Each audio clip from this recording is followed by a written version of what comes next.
Hello friends, வணக்கம். Praise the lord. Welcome to Rose William channel. இன்றைக்கி கல்யாண நாள், பிறந்த நாள் கொண்டாடுற எல்லாருக்கும் எங்களுடைய சேனல் மூலமாக நாங்கள் வாழ்த்துக்கள் தெரிவித்துக் கொள்கிறோம். இன்றைக்கி நம்ம என்ன சமைக்க போகிறோன்னா, மீன் தவுச்சூ செய்ய போகிறோம்.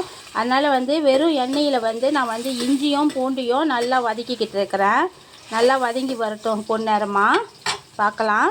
இந்த பாருங்க, பொன்னேரமாக வதங்கி வந்துக்கிட்டு இருக்காங்க. இன்றைக்கி நான் எண்ணெயில் உப்பு போடலை ஃப்ரெண்ட். ஏன்னா தவுச்சூ கச்சானில் உப்பு இருக்கும், அதனால் நான் போடலை.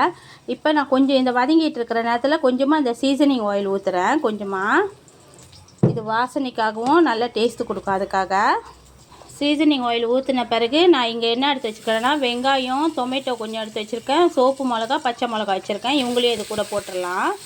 இவங்கெல்லாம் ரொம்ப நேரம் வேக தேவையில்லை, கொஞ்ச நேரம் வதங்கினாலே போதும். இவங்கெல்லாம் வதங்கி வரட்டும் ஃப்ரெண்ட். இப்போ பாருங்கள் ஃப்ரெண்ட், இவங்க நல்லா வெந்து வர்றப்ப நான் ஒரே ஒரு பழம்புளி போடுறேன். இவங்க கூடிய இந்த பழம்புளி போட்டு கொஞ்ச நேரம் ஒரு 5 செகண்டில் நான் இந்த தவுச்சூ எடுத்து வச்சுருக்கேன் ஃப்ரெண்ட், அவங்கள போடுறேன். இந்த பிராண்டோட தவுச்சூ எடுத்து வச்சுருக்கேன். இப்போ அவங்களோட போடுறேன் நான். இந்த பாருங்க, அந்த தவுச்சூ நான் கொஞ்சம் போட்டு 2 கரண்டி போட்டிருக்கேன். தவுச்சூ இந்த கரண்டியில் 2 கரண்டி போட்டிருக்கேன். அப்புறம் கொஞ்சமாக மஞ்சள்தூள் போட்டிருக்கேன் ஃப்ரெண்ட், இவங்க எல்லாம் கொஞ்ச நேரம் வதங்கட்டும், ஒரு செகண்டில். நம்ம வெங்காயம்லாம் இந்த தவுச்சூ செய்யும் போது வெங்காயம்லாம் நான் ரொம்ப வேக வைக்க மாட்டேன். கொஞ்சம் சேலட் மாதிரி இருந்தால் அவங்க சாப்பிடும் போது கொஞ்சம் நல்லாயிருக்கும், டேஸ்ட்டாக இருக்கும், இனிப்பாக. அதனால் நான் என்ன செஞ்சுட்டேன்னா, லேசாக தான் வேக வச்சு இப்போ தவுச்சி போட்டு 1 செகண்ட் 2 செகண்ட் விடுவோம். அவங்களெல்லாம் போட்டோன்னே இப்போ ரொம்ப நல்ல மணமாக இருக்காங்க ஃப்ரெண்ட். இந்த டைமில் நான் கொஞ்சம் தண்ணி ஆட் பண்ணிக்கிறேன். எனக்கு வேண்டிய அளவுக்கு தண்ணி ஆட் பண்ணிக்கிறேன்.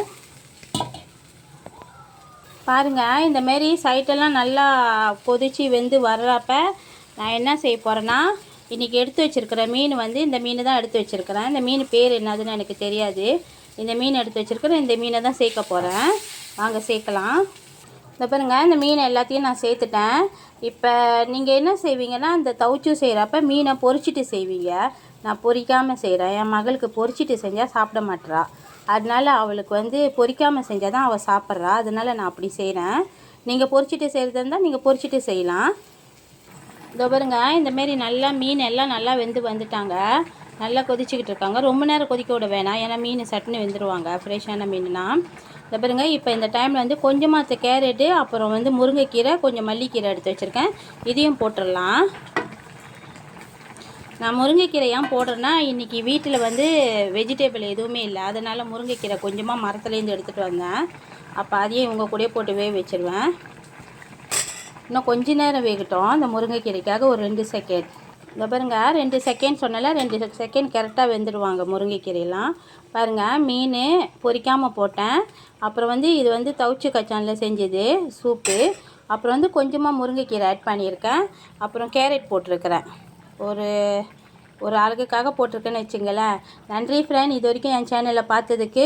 சப்ஸ்கிரைப் பண்ணுங்கள், லைக் பண்ணுங்கள், ஷேர் பண்ணுங்கள். மறக்காமல் பெல் பட்டனை அமுத்துங்க ஃப்ரெண்ட்.